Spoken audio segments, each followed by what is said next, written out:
Senhor Jesus Cristo fez muitas perguntas ao longo do seu ministério. Uma das mais importantes foi: quem vocês dizem que eu sou? Jesus fez essa pergunta e essa pergunta ecoa ao longo de 2 milênios e ela chega até mim e a você hoje aqui neste lugar. Quem você diz que Jesus é? Jesus é uma personagem forte e as pessoas querem ter Jesus ao lado delas, do jeito delas. E não importa a distorção ou a ideia diferente, mas de uma forma ou de outra as pessoas querem ter Jesus e estão a fim até de criar um Jesus diferente para conseguir o apoio. Interessante que o diabo, ele prefere distorcer a verdade do que bani-la. E Jesus é a verdade, no entanto, o diabo prefere distorcer essa verdade do que simplesmente eliminá-la. Para o diabo é mais efetivo ele criar uma ideia distorcida de Jesus do que banir Jesus. Ele obtém mais eficácia nisso, de modo que o nosso mundo pegou a pergunta de Jesus: quem vocês dizem que eu sou? E no nosso mundo hoje a pergunta está um pouco diferente. A pergunta de hoje é: quem vocês querem que eu seja? É como se Jesus tivesse perguntado isso, mas ele não perguntou. Jesus nunca chegou diante de alguém e disse: quem você quer que eu seja para você? Ele nunca fez isso. A pergunta que ele fez foi: quem você diz que eu sou? Não com o intuito de simplesmente saber o que a pessoa pensa, mas de levar a pessoa à verdade sobre quem ele é. Mas o que prevalece no imaginário de muitos de nós ainda é quem nós queremos que Jesus seja. E eu encontro um leque imenso de respostas. Por exemplo, quem vocês querem que eu seja? O curandeiro da igreja neopentecostal brasileira. Quem vocês querem que eu seja? O Jesus fraco e derrotado dos católicos, preso numa cruz, sangrando ainda. Quem vocês querem que eu seja? Nós queremos que Jesus seja um guru para a nossa vida mística. Quem vocês querem que eu seja? Nós queremos um Jesus que seja uma manifestação poderosa de fogo daqueles que gostam de cultos avivados. Quem vocês querem que eu seja?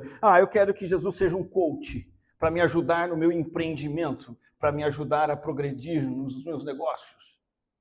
Quem vocês querem que eu seja? Queremos que Jesus seja um provedor de luxo. Eu quero ter uma vida luxuosa, porque eu sou filho do rei. Então eu quero que Jesus venha prover para mim luxo e riqueza. Eu quero que Jesus seja apenas um homem elevado. Não Deus, mas um homem importante, como os muçulmanos pensam, as testemunhas de Jeová também. Quem vocês querem que eu seja? Os descolados de hoje em dia querem um Jesus que seja um mascote.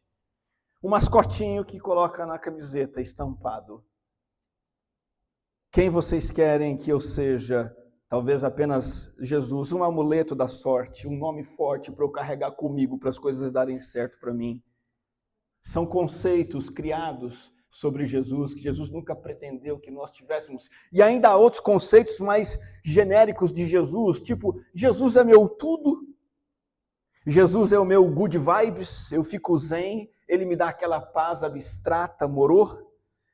Alguns têm Jesus como um amigo imaginário, quase como um namorado celestial, é só paixão, eu sou apaixonado por Jesus. Uma figura religiosa que é reservada para o templo. E na verdade, muitos hoje sequer sabem quem é Jesus.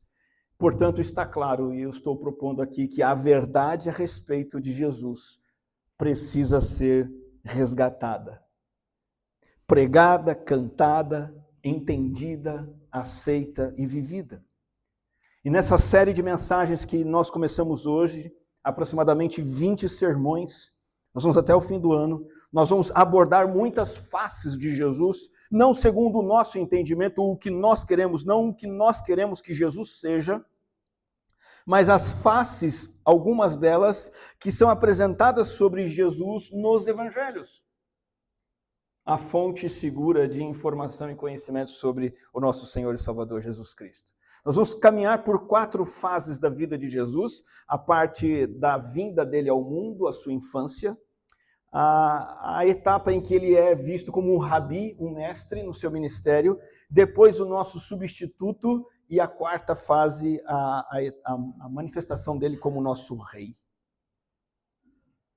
Nessa série de mensagens, mais do que a gente ser impactado pela influência de uma personagem singular na história, porque isso qualquer personagem importante na história faz. Existem boas pessoas na história que causam impacto em nós até hoje. Mas não é isso que nós queremos com Jesus, porque ele não é apenas um personagem importante da história. Na verdade, as nossas ideias sobre nós, sobre tudo, sobre o mundo, tudo é desafiado e transformado quando temos um encontro real com esse Jesus através da palavra. Nós começamos a ver a vida, o mundo e tudo mais de uma forma diferente. E que a partir de hoje, a cada sermão, você possa conhecer Jesus de uma forma ainda mais pessoal e profunda e transformadora. Eu gostaria de começar essa série pensando na identidade da divindade. E eu convido você a se lembrar comigo de que já no auge do ministério de Jesus na terra, quando ele estava lá com os seus 30 e poucos anos, ele tinha uma popularidade tremenda, absurda, ele era famoso. As audiências de Jesus eram gigantes. As pessoas procuravam Jesus, iam atrás dele. As pessoas falavam sobre Jesus no templo, nas casas, nas esquinas. E uma pergunta que varreu toda a Palestina naquela época, um pouco diferente da pergunta que Jesus fez, quem vocês dizem que eu sou? A pergunta que todo mundo estava fazendo na Palestina toda é: quem é este homem? E é incrível porque Jesus era um homem simples, de uma cidade, uma vilazinha pobre e simples, que conviveu com gente simples, com uma profissão simples de carpinteiro, e ainda assim aquele homem fez com que todo mundo de sua época perguntasse: quem é este homem? Os religiosos perguntavam isso, o governante perguntou isso, os discípulos perguntaram, eu vou mostrar para vocês, familiares e amigos também perguntaram. Por exemplo, em Lucas capítulo 5, verso de número 20, vendo-lhes a fé, Jesus disse ao paralítico: homem, estão perdoados os teus pecados. E os escribas e fariseus arrazoavam, dizendo: quem é este que diz blasfêmias? Quem pode perdoar pecados senão Deus? Quem é este? Quem é este? Agora, a menos que seja o próprio Deus falando aqui, emitindo perdão completo de pecados, esse é um pronunciamento realmente absurdo, cômico ou ridículo. Os pecados de uma pessoa comum, cometidos contra outra pessoa, esses pecados de um contra o outro, podem ser perdoados um pelo outro. Tá certo? Mas Jesus não está perdoando um pecado que alguém cometeu contra ele. Jesus está dizendo: os seus pecados estão perdoados. Quem pode fazer isso? Deus. Os religiosos estavam certos. Jesus pronuncia o perdão que só Deus pode conceder, e logo isso levantou a questão: quem é este homem que perdoa pecados?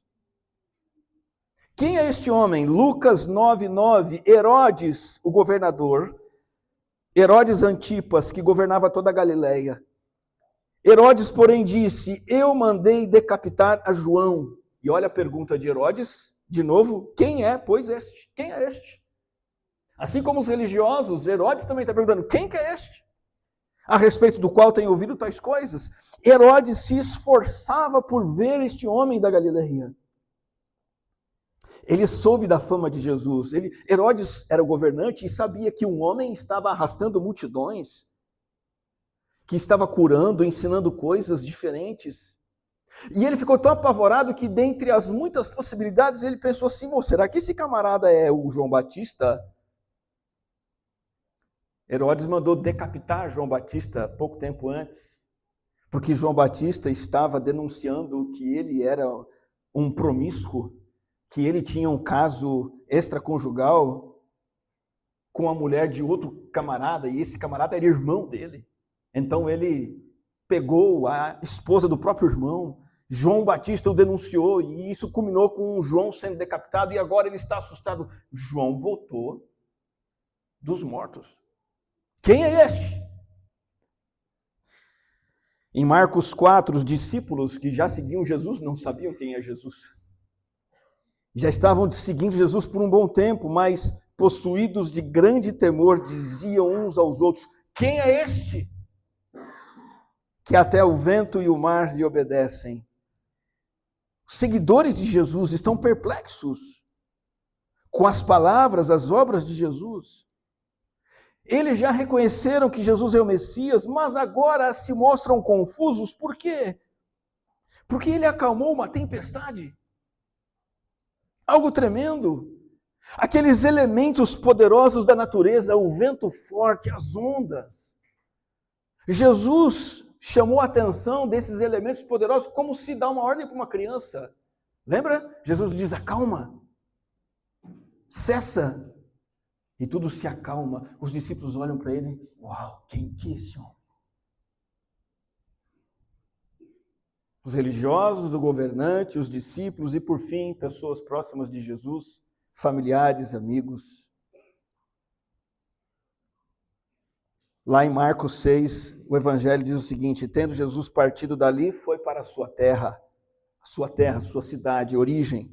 Seus discípulos foram com ele, o acompanharam, e chegando o sábado, passou a ensinar na sinagoga, e muitos ouvindo-o se maravilhavam, dizendo: de onde vem a este estas coisas? É a mesma pergunta: quem é este?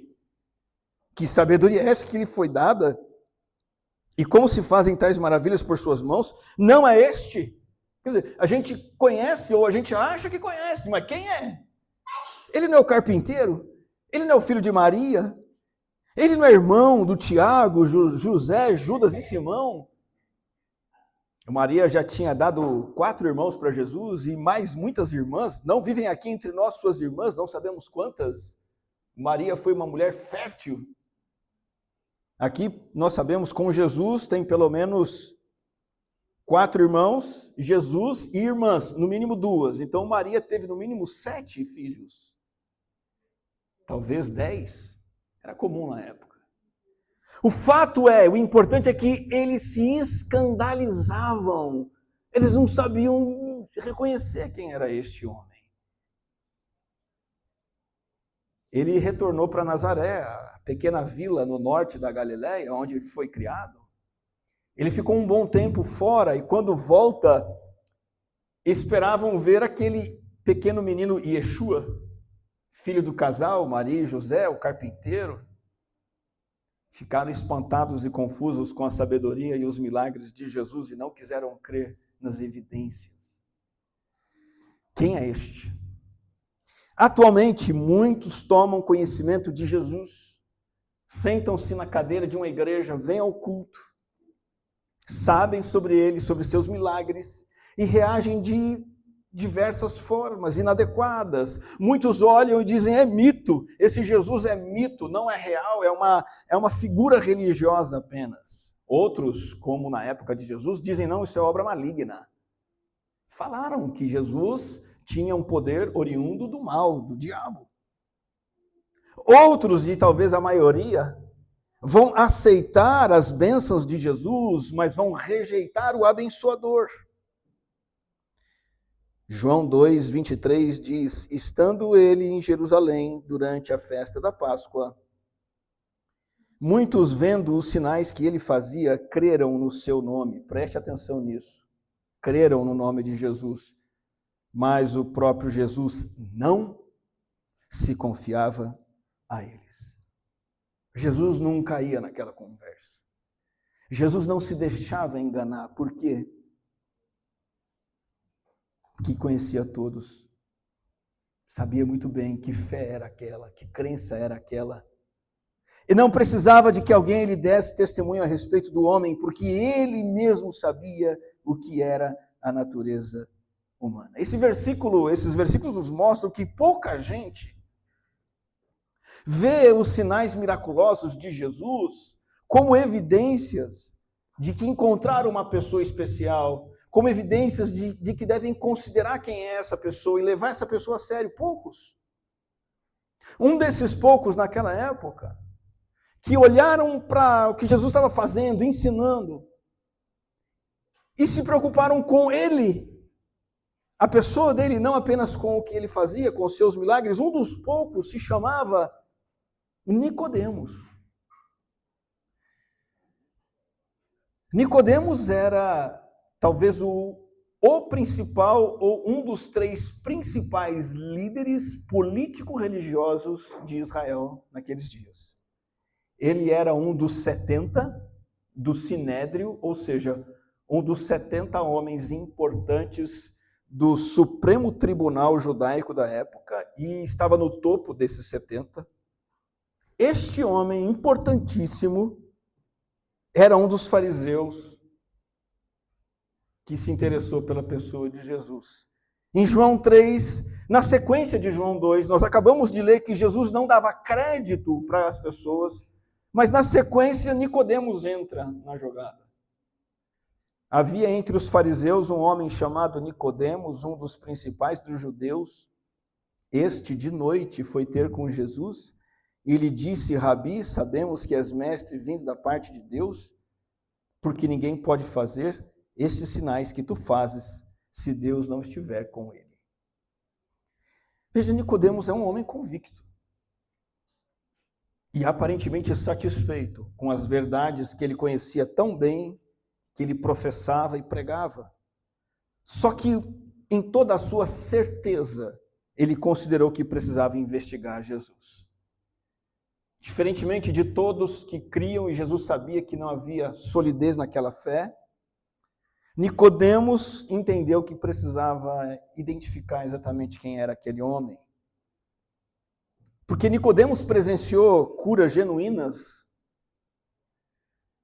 Por exemplo, Nicodemos tinha visto já que cegos começaram a ver, pessoas comprovadamente cegas começaram a enxergar num piscar de olhos. Nicodemos viu aleijados que se rastejavam, andavam de muleta, ficavam no chão, viu aleijados se levantando e andando, leprosos que até então eram leprosos, com a palavra daquele Jesus, arrancam as suas bandagens e têm a sua pele lisa, bonita como de um bebê. Nicodemos viu tudo isso, ele sabia, se fossem truques, aquele Galileu era um farsante, já teria sido desmascarado. Nicodemos se convencia cada vez mais que aquele não era um homem qualquer, e que aquele homem não era um charlatão. Aquele homem era alguém que tinha uma conexão especial com Deus, que talvez ele mesmo, Nicodemos, em toda a sua religiosidade, ainda não possuía. Mas Nicodemos, mesmo sendo tanto com a sua religião e tendo tanto esse contato com Jesus, vai levá-lo a uma posição de decisão. Principalmente por causa disso. Nicodemos sabia, no fundo, a experiência real que ele queria com Deus, ele não tinha. E busca Jesus em busca de respostas e de direção. O mesmo acontece comigo e com você. Nós buscamos Jesus para nos identificarmos com Ele, para termos respostas dele, direção, e não por uma conversa face a face, como Nicodemos, que privilégio, conseguiu marcar uma conversa com Jesus à noite. Não podemos fazer isso. Mas nós temos um privilégio muito maior que se Nicodemos tivesse, ele seria grato. Nós temos o privilégio de abrir as Escrituras e encontrar Jesus nelas. Respostas e direção e principalmente a identidade de Jesus ali revelada. Se você depois puder ler o Evangelho de João capítulo 3, as respostas que Jesus vai dar para Nicodemos vão deixar Nicodemos no ar. Jesus não dava resposta de graça. E Nicodemos tem que se esforçar e ele não vai saber tudo naquele momento, mas você não. Você e eu, quando abrimos as Escrituras, temos tudo sobre Jesus, tudo revelado, tudo claro, todos os sinais, todas as obras, todo o ensino.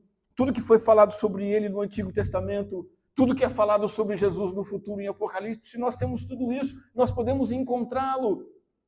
E é impossível ficar num meio termo quando encontramos dessa forma, diante do que ele fez e diante da declaração extraordinária, a qual nós vamos olhar agora. A declaração mais importante a respeito de Jesus, em todo o Evangelho, em todo o Novo Testamento, talvez em toda a Bíblia. Essa declaração sobre Jesus, ela aparece também no momento em que Jesus tinha falado e mostrado muitas coisas, como ensinos, sinais e milagres, e muita gente pensava muita coisa confusa sobre ele, e Jesus vendo tudo aquilo e sabendo o quanto ele já tinha ensinado os seus discípulos, ele viu que é hora de pegar os discípulos e colocá-los numa posição de decisão. Esses meus discípulos agora, depois de um tempo, é importante que eu faça eles pensarem o que eles pensam a respeito de mim. E é exatamente isso que acontece agora no Evangelho de Mateus, versículo 16, versículo 15. Mas vós, continuou ele, quem dizeis que eu sou? Veja essa pergunta que está ecoando nessa mensagem, nessa noite, para nós. Quem é Jesus? O que nós queremos que Jesus seja? Quem ele é? E agora, o que você diz que eu sou? Respondendo Simão Pedro disse, e aqui nós temos a afirmação categórica, a afirmação basilar, a afirmação crucial. Tu és o Cristo, o Filho do Deus vivo. Nós não vamos ler agora, mas as Escrituras dizem que Jesus vai dizer, esta é a verdade, esta é a pedra. Jesus vai dizer, este é o testemunho sobre o qual tudo vai acontecer. A igreja será construída. O reino de Deus vai avançar com base nessa verdade. Vamos esmiuçar um pouquinho isso que Simão havia entendido e dito. Tu és o Cristo, o Filho do Deus vivo. Tu és o Cristo. Cristo aqui é Messias, é ungido. Ungido no sentido de ter sido comissionado para ser o rei especial. O rei definitivo, aquele que foi esperado durante séculos pelo povo de Deus, é ele. A ideia de Messias, de ungido, nos remete à cerimônia da unção no Antigo Testamento, a cerimônia de derramamento de uma pequena quantidade de óleo sobre a cabeça. Isso acontece várias vezes, com Saul, com Davi, com outros reis, profetas. Uma pequena quantidade de óleo é derramada sobre a cabeça como símbolo de um reconhecimento especial, como identificação. Este está sendo identificado como rei, vamos ungí-lo como rei. Era um gesto cultural da época.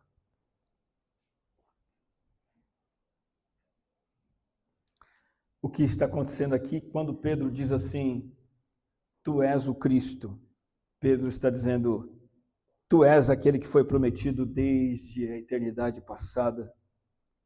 Tu és aquele que estás iniciando uma forma genuína de as pessoas se encontrarem com Deus, se relacionarem com Deus. O Senhor é o Messias, é aquele que veio estabelecer paz e prosperidade nunca vistas. Pedro está dizendo, tu és o Messias que vai governar não somente Israel, mas todo o mundo. Não é um ungido, não é um Cristo, é o Cristo. Tu és o Cristo. E Pedro também diz, o Filho de Deus. A expressão Filho de Deus não tem nada a ver com aquele que Deus deu à luz. Não é esse o sentido de filiação. Não é filho de, nesse sentido, indo para a cultura bíblica, a ideia de filho de é a ideia de alguém que compartilha todas as qualidades do Pai, prerrogativas do Pai, autoridade, poder e privilégios do Pai. O Pai é o Senhor Criador, Deus de todas as coisas. O que Pedro está dizendo é, tu és digno de adoração como Deus.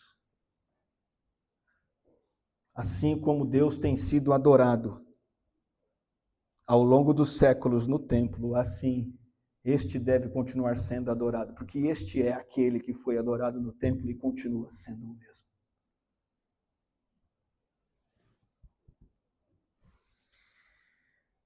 Jesus vai confirmar a assertividade, precisão, profundidade. Jesus vai dizer, nota 10, Pedro. Sua resposta está perfeita. Versículo 17. Então Jesus lhe afirmou, bem-aventurado és, Simão Barjonas, porque não foi carne e sangue que tu revelaram, mas meu Pai que está nos céus. Veja a ousadia das palavras de Jesus. Jesus está dizendo o seguinte, isso é uma verdade que não é tua, não foi você que elaborou. Deus, o Pai, comunicou isso ao seu coração, a partir de tudo que você tem visto e ouvido, conhecido. Isso não é uma verdade que Pedro inventou, é uma verdade que os céus concederam a ele. Está correto.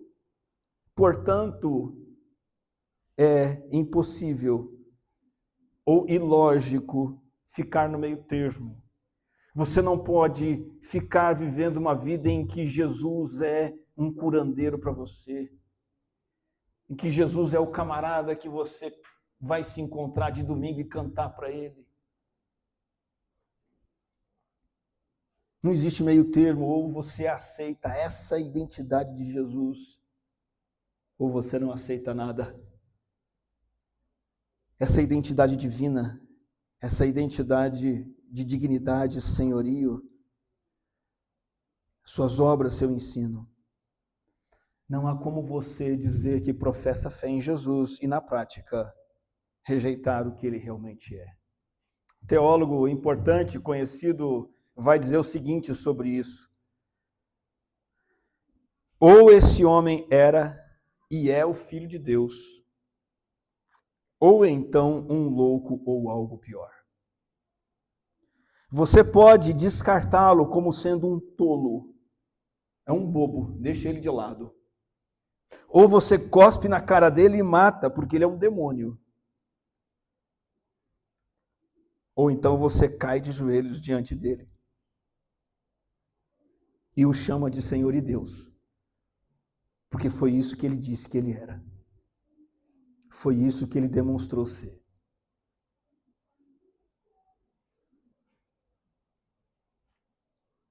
Eu quero mostrar algo mais que foi dito a respeito de Jesus, além da declaração de Pedro que ele é Messias e Filho de Deus.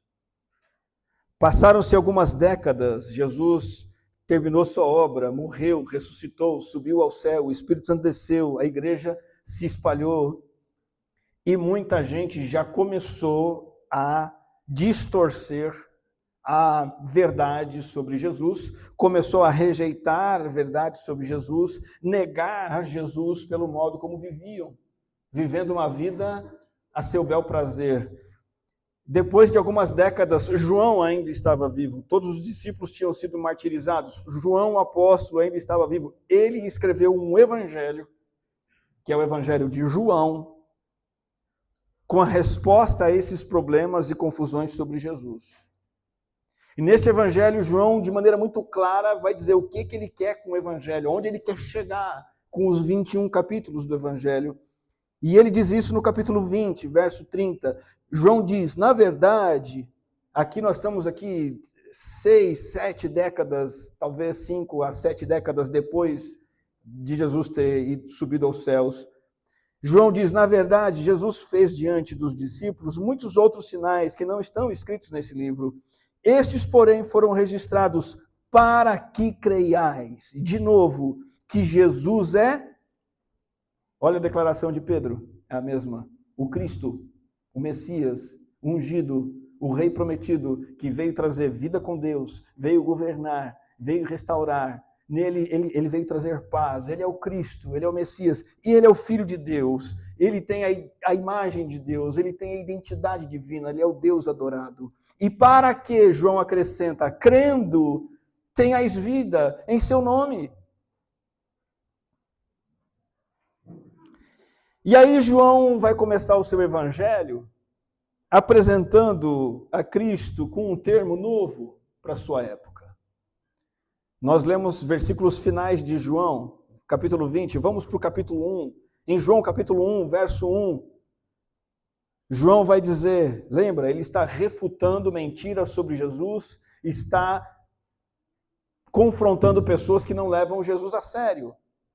João vai dizer, no princípio era o Verbo estava com Deus, e o Verbo era Deus. Você percebe 3 vezes uma palavra se repetindo no versículo 1, a palavra verbo. 3 vezes. Verbo, o Verbo estava com Deus, o Verbo era Deus. O próprio Deus. Deus é o Verbo é Deus. A palavra verbo no grego é logos. Significado muito profundo para a filosofia da época. A palavra logos não é uma palavra dos hebreus, a palavra logos não é uma palavra do judaísmo, a palavra logos é uma palavra da filosofia da época, que João pega emprestado. A palavra logos, na época, significava o princípio universal e cósmico. O logos é o princípio que dá razão a tudo, que coloca tudo em ordem, que estabelece propósito para tudo. Logos é o poder que faz o mundo material existir. O mundo é um desdobramento desse grande poder.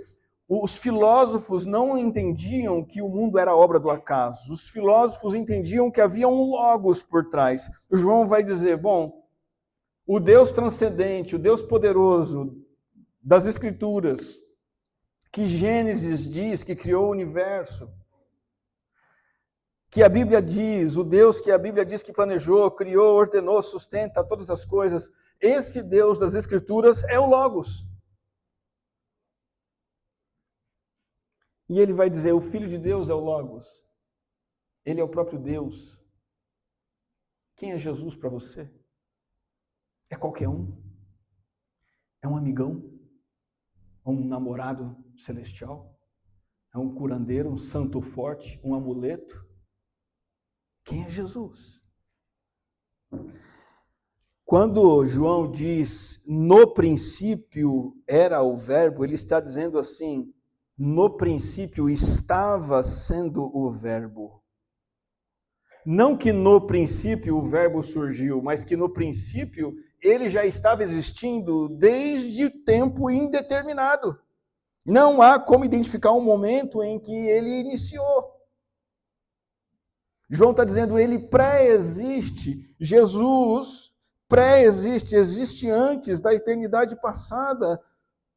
A nossa mente finita não pode conceber isso, ele já estava existindo desde sempre. Agora, imagina, traz isso para o chão da Palestina, para as estradas empoeiradas, para os montes, para os dias ensolarados, as noites estreladas. Traz isso. E imagina Pedro, João, Tiago, Judas, tendo que compreender essa realidade impressionante. Eles olhavam para um camarada, um judeuzão, que não era bonito,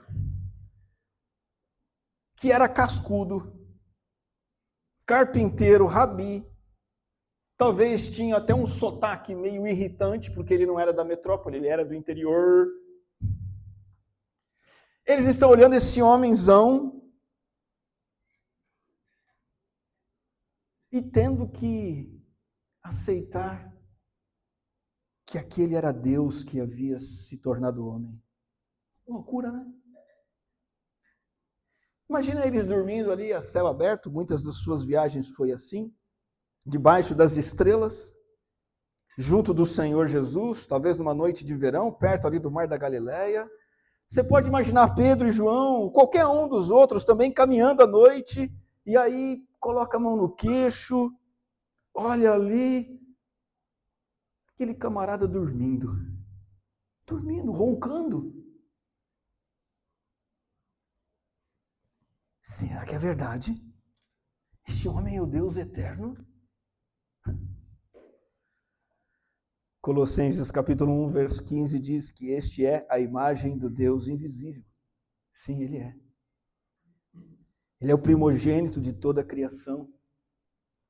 Pois nele foram criadas todas as coisas, nos céus e sobre a terra. As visíveis, as invisíveis, sejam tronos, sejam soberanias, quer principados, quer potestades, tudo foi criado por meio dele e para ele. Ele é antes de todas as coisas, nele tudo subsiste.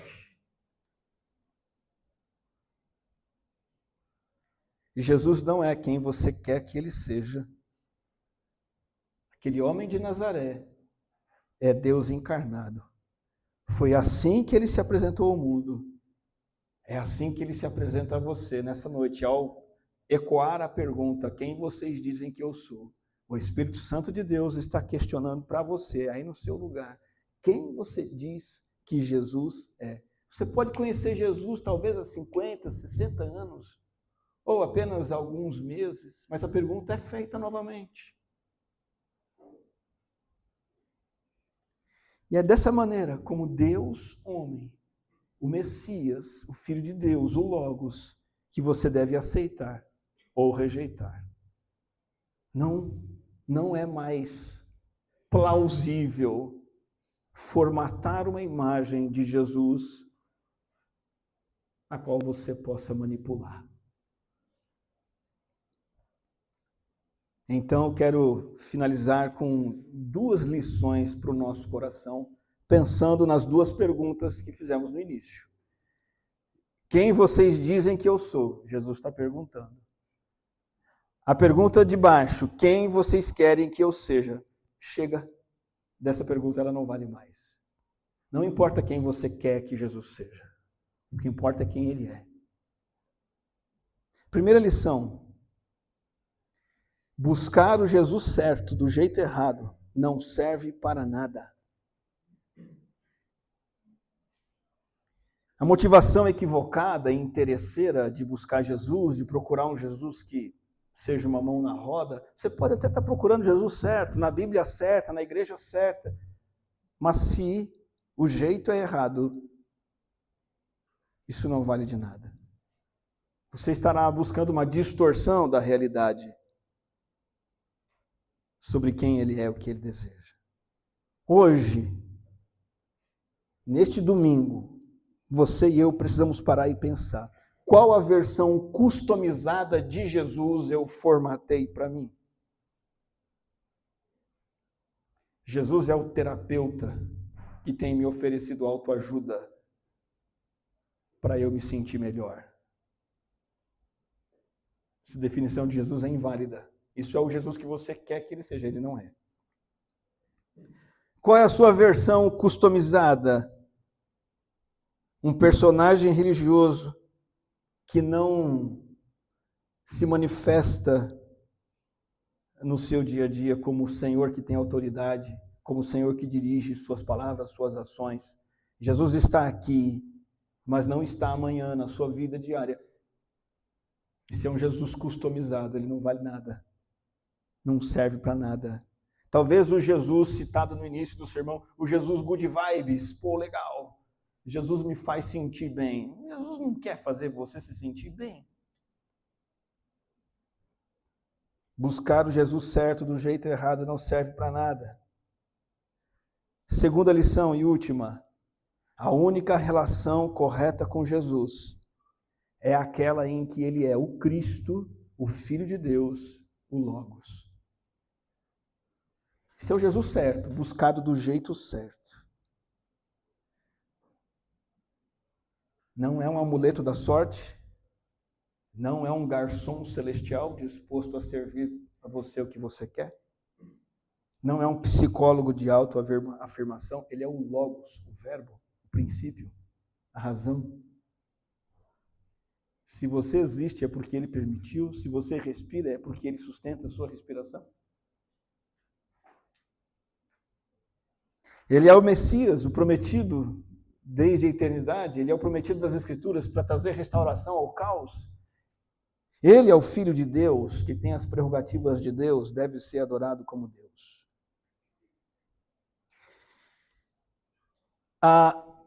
Você vê Jesus como você olha para o vidro? Ou você vê Jesus como você olha para o espelho? Sabe qual a diferença entre o vidro e o espelho? Bom, na prática a diferença é óbvia, mas na teoria a diferença é bem simples também.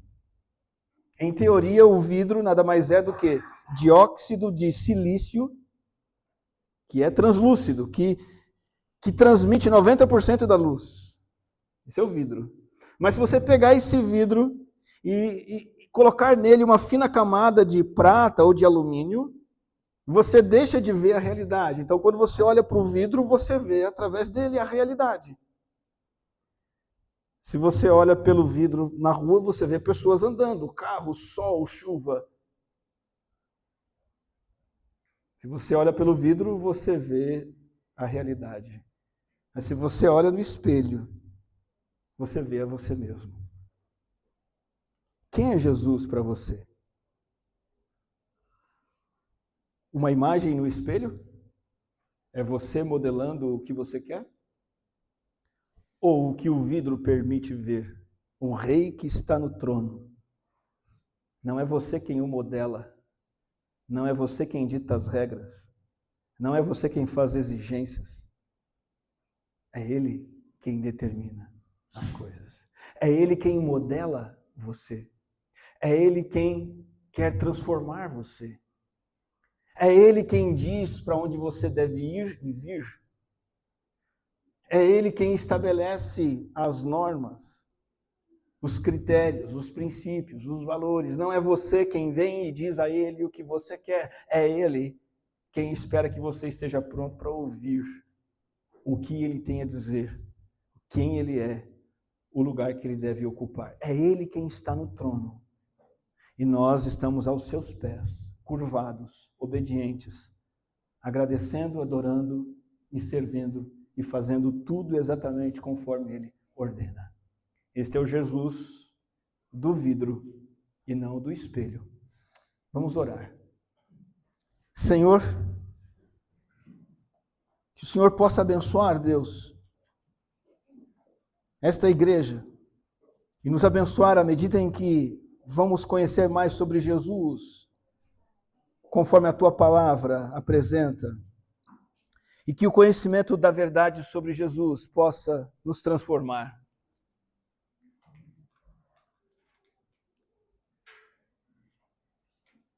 E que o Senhor Jesus seja para cada um de nós aqui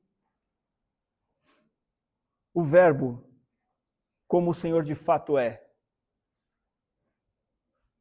O Messias prometido como de fato o Senhor é. O Filho de Deus que tem toda a autoridade, todo o poder.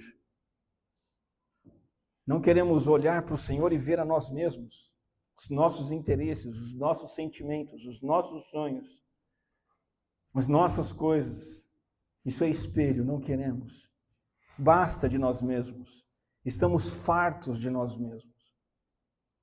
Possamos anular a nós mesmos, esquecer a nossa glória, abrir mão da nossa ostentação, da nossa imagem projetada. Que possamos remover o espelho e ver através do vidro e ver que a glória está em Jesus, que a glória é para Jesus. Nós somos apenas servos, adoradores. Temos o privilégio de sermos teus amigos mais chegados e vivermos uma vida de obediência, submissão e comunhão com o Senhor.